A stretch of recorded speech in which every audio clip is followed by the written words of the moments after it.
Greetings and welcome to the Viewport. This is Halfling 13. Today we ramble on about hobbies, interests, and who I am.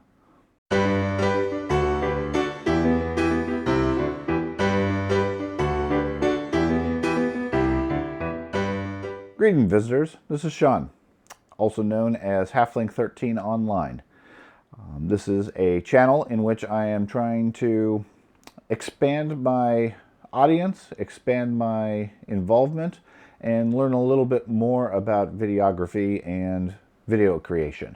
The intent of this channel is to talk about gaming, hobbies, activities, what's going on in life, and generally just provide a video blog and viewport into my various activities. So the first question I should probably answer is who I am and what my background is. I've been a gamer since the wee age of 9, way back in 1981, when I got my first start, actually before the basic edition of D&D, the old red cover Moldvay edition. And yes, I do still have a copy of that. It's on my shelf, tattered and torn, but still intact. Before that, my brother brought home this concept from school called Dungeons and Dragons, and once he had explained it to me, he and I sat down and with a piece of paper and some pencils and a couple of coins, and we made up our own game. Basically didn't know the first thing about role-playing, about games or anything else, and dove right in. Bought into the concept hook, line, and sinker almost immediately. Within a few months, we had purchased the basic edition, and the rest is history. Since then, I've collected many games. I have a whole shelf, which I'll no doubt share at some point in the near future. But I would dare say hundreds of different games of different versions and so forth. I do tend to prefer the more detailed or crunchy games, but I've played a lot of the more abstract and free-forming or narrative games as well. I try to figure out what the best one, at least for my own preferences, are for each style, each game system, and so forth, and then I tend to gravitate towards that. A number of them tend to be older systems, especially the ones that we're playing these days. And so that's a bit about me. Other than my history, I'm heavily involved in lots of hobbies. My wife jokingly refers to the 13 of my Halfling 13 as 13 various hobbies because I dabble in lots of different things. Definitely not an expert at most of them, but that never really stops me. I generally dive in and learn as much as I can about whatever I can as quickly as I can. So beyond tabletop games, I also do war games and strategy games, specifically and especially Star Wars Legion these days. I have a separate channel that focuses on that. Link is right here up above. Beyond that, we also do things with 3D printing. I'm big into computers. Most of my real world job, my day job, is computer related, so I do quite a bit on that. Also do some crafting, some hobby work, some terrain building, lots of different things, and occasionally I even get the opportunity to do some cooking. So wide variety of different things. Some of those may or may not bleed into this channel. Otherwise, I'll always probably have something to at least talk about. So if you're looking for our presence online, obviously this channel is one of the prime locations. You can also catch us on the other YouTube channel focused to primarily Star Wars Legion and tabletop wargaming right now. You can also find us on Instagram, and we run an active Discord server for all of our players and any audience that cares to join, as well as a basic but straightforward website based off of WordPress. You're welcome to visit any of those, leave comments, coordinate and get involved with the group. We'd love to hear from you and get your feedback on the channel and any content we end up producing. So, as far as the actual content and the general ramble of this intent, my basic approach is to provide a history of what have we been working on, what are we working on, and what are we going to work on. Basically just a blog of what's going on in life while I learn how to talk better to the camera, talk better to the audience, and hopefully maybe tell a few good tales and some jokes along the way, keep everybody somewhat entertained. So as far as what has been happening, this last week, the biggest operation really was our latest Star Wars Legion game. This was a typical 800-point game. We had George and Carter come over, and they played Legion. George wanted to try out the Shadow Collective, which for our organization, for our group, really hasn't been very successful. It's held its own on occasion, but most of the time it tends to fall short. Some of that might be tactics. Some of that would be options and variability within the army. Certainly, a lot of it has to do with dice and luck on the given game. However, George felt confident that he could turn that trend around, readjust it, and with a bit of luck and a bit of tactics, show that the army is very much viable. He went up against, not Carter actually, William, who wanted to field a Empire force and demonstrate how strong the Empire is with heavy armor using Dark Troopers and Moff Gideon. Very entertaining battle, managed to make it most of the way through round 5, which for most Legion games is pretty good. It was still undecided until about midway through turn 5. There was still an option for both sides. And then we were able to wrap it up and move on to the next one. That video comes out on the other channel on Friday of this week and should be available likely by the time this video is posted as well. The other major activity we had this week was the continuation of our Warhammer Fantasy Roleplay game. This is an ongoing campaign we've been running for a couple of years now, based on the Enemy Within mega campaign as released by Cubicle 7, based off of the old ones way back from Games Workshop and the other iterations of Warhammer. Our Warhammer game system is based in the Warhammer Fantasy Roleplay world. We use the Empire and all the standards and all the mechanics, but the actual combat mechanism is a bit of a homegrown collection of Rolemaster-based mechanics. If you're familiar with the old game, Rolemaster is very much a percentile, critical-based game with, I would say, realistic or crunchy combat. Similar in vein and concept to what Warhammer Fantasy has, but a lot more detail around it. The systems are remarkably similar as far as the basic mechanics, so the conversion has been fairly straightforward, except for some tweaks around the spells and the basic power level. But overall, the group really enjoys it. We have a lot of fun with the game, and the 7 players that we have are slowly working through the storyline. The current campaign, the current setting, they've just recently left Mindenheim, traveling to a small village by the name of Commandun, known for a particularly pungent tobacco that they farm and produce. They're in pursuit of Eric Carlsbad, a clerk involved in a conspiracy of embezzlement and corruption out of Mindenheim, who they've been 1 or 2 steps behind most of the way, and they've traced him back to his hometown of Commandun, where they're trying to locate and track him. Group just did combat with a big monster out of the swamp. Lots of curiosity, lots of questions, lots of unknown mysteries that they're trying to figure out. But overall, are making fairly good progress, and for the most part, staying alive without going insane or becoming completely corrupted. So this was a change this week because last week we inevitably forgot to record the session. So all I was able to do was provide a summary.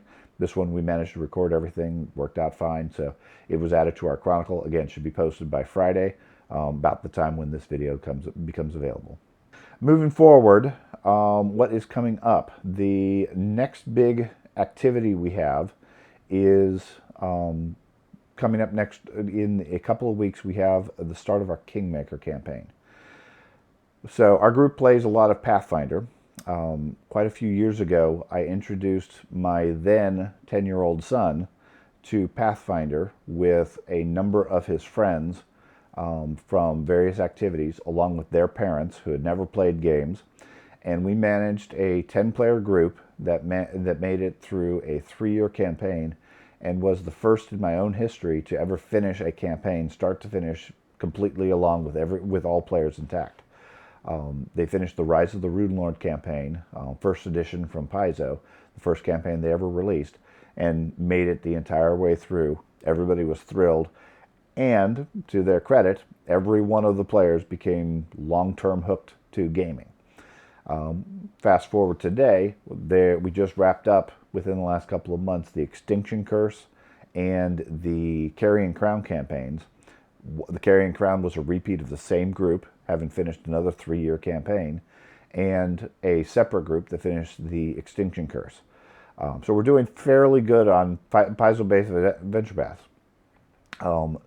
So immediately I told the group, okay, I need a break. I need to take a little bit of a downtime before we start jumping to the next campaign. But fairly quickly, I was getting feedback from everybody that they were eager to start the next one.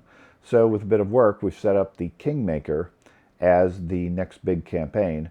Trimmed the group down a little bit. We're at 7 at this point. But that's planning to get kicked off around June 2nd or so, depending on schedules and characters and everything, all the other preparations. But look for videos around that time frame to start getting released as we chronicle the group's adventures in the Stolen Lands and slowly work their way through that campaign. As usual, it starts out at first level, but it's a second edition campaign updated for the core rules. And the advantage that I have with this is a package that's released fully by Paizo and completely pre-populated for Foundry, Virtual Tabletop.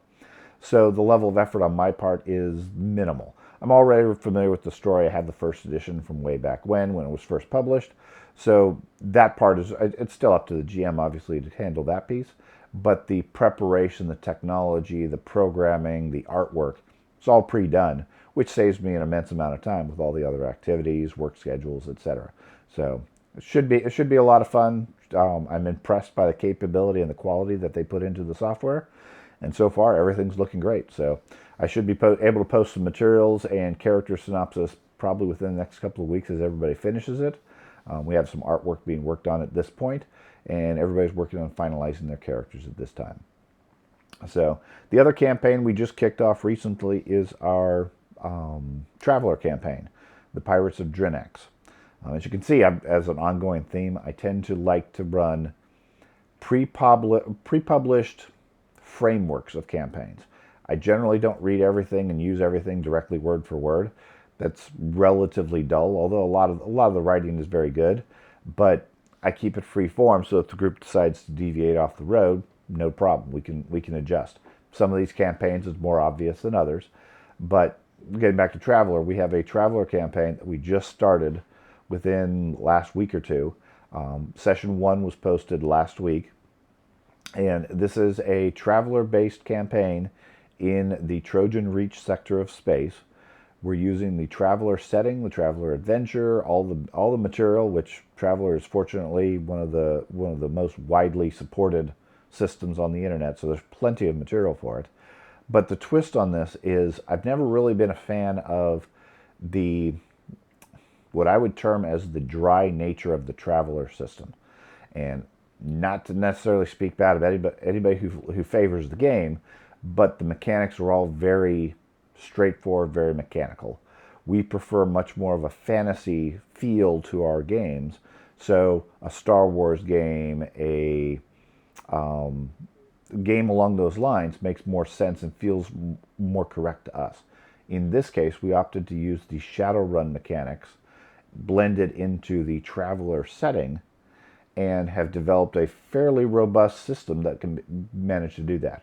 I spent a lot of time and work on developed a life path process for the character generation, which we did as Session 0. The video is also available for that one, that the group absolutely enjoyed. At the end of the session, even though it was 3 or 4 hours long, everybody not only knew exactly who their companions were, but everybody knew exactly who their own characters were. The big difference with the life path being you're developing your background before your character, rather than developing a character and then coming up with whatever background happened to get them there, which is a concept that was really exciting and interesting for most of our group, and something we'll probably expand into other games once I get time to actually develop what that process would look like. So imagine that you start off as a teenager, you go through some life events, some randomness, and although you intend to be a fighter, a soldier, a knight, whatever, maybe you don't come out 100% qualified like you typically do in a Pathfinder or a D&D type system, where you choose your classes, you choose your stats, you roll some basic hit points, and then you say, okay, I start off in the tavern with no development for what your prior 5 years, 10 years, 20 years was. So it was a change in mindset. Like I said, it worked really well for our group and was very well received. So it's something I'm eager to use for additional ones. So the other things of note coming up near future. This weekend is May the 4th, which of course is a big Star Wars holiday. And there's several new releases, especially coming out for Star Wars Legion. Most likely we'll be picking them up on Saturday and spending some time assembling and painting over the next week or so. This includes the Empire Range Troopers and the Republic Clone Commandos. Both relatively straightforward models as far as paints, predominantly grays and whites and a little bit of black. But they're fairly sizable units, so unlike the Inquisitors, which only took about 24 hours to paint up and finish, these will probably take a few more days than that, just given the number of models that they have. But of course, my current goal right now is as models get released, I collect them, assemble them, paint them, ideally before the next sets come around, so that I can slowly make dents into my miniature wall of shame and the various piles of gray plastic that I have sitting around. And hopefully that reflects as far as our Legion content. So, and then the last big thing that we have coming up is in June.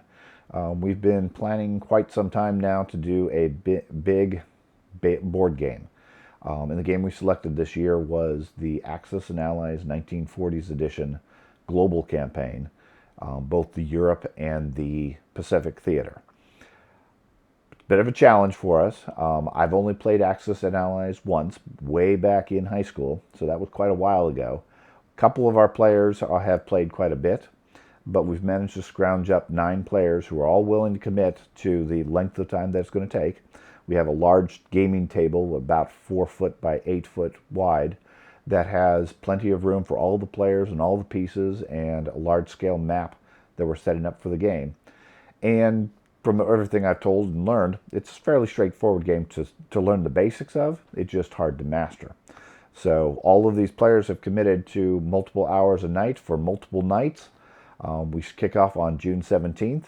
In theory, the claim is that the game should take 6 to 8 hours before you have a resolution. That's probably optimistic, especially since a lot of us don't know the game.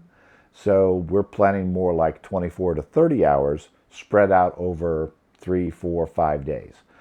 Probably a lot on Tuesday, Wednesday, Thursday, and then a little bit of hours on Saturday and Sunday as necessary and available for the current schedule. Don't think I'm going to be posting any videos for it. That game's just far too long. But I'll probably post a couple of pictures as we play and as we get prepared. Like I said, we have about 9 players, so it should be a fun time. Plenty of food, plenty of drink, plenty of socializing, and lots of fun with nobody getting overly serious about the game. So should be an exciting time. So that's pretty much all the rambling I have for this week. My basic intent of this, obviously, is going forward is to cover what I have been working on, what I'm currently working on, and what's coming up in the near future. I hopefully you're finding this entertaining and you can tune in for the future episodes. Send me a comment, leave me a note, join us on Discord. Let me know if you have any feedback, what you like, what you don't like. I'm always open for feedback. As I've commented, I'm not an expert at any of these hobbies, but that doesn't scare me away, so I'm willing to give it a try. And I'm always looking for constructive feedback, I would say, on any of these options and capabilities. So the other thing I should mention, related to this particular channel, you may have noticed at the top of the thumbnail a little T3 icon, and my reference to this as TabletopTube as a hashtag. This is an effort on my part to start a video blog, thus the Viewport into my background, my setting, my efforts, and so forth. But the wife is referring to this as TabletopTube in reference to FlossTube, a stitching, crafting, thread group that she watches with regularity on YouTube and has quite a few people contributing content to as a general crafting and hobby group. This is the equivalent. So if you have a channel, if you have content that is gaming related, hobby related, tabletop, wargaming, role-playing, whatever, feel free to use the icon, feel free to use the hashtag. I want to grow the community, get everybody involved, and try to make it a spot to go to for any content that might be out there and for anybody looking for information along these lines. Feel free to reach out to me if you have any questions. Otherwise, hopefully we'll see you further on the internet. Go out there, play some more games, let me know your feedback, and let me know what's going on with you at this point. So, thanks for joining in. And as always, if you like this content, find this entertaining, feel free to drop a like and a subscribe. And hopefully over the near term, I'll get better at this talking to the camera. My voice will hopefully improve from the illness, and things will get much smoother. So, Thank you again.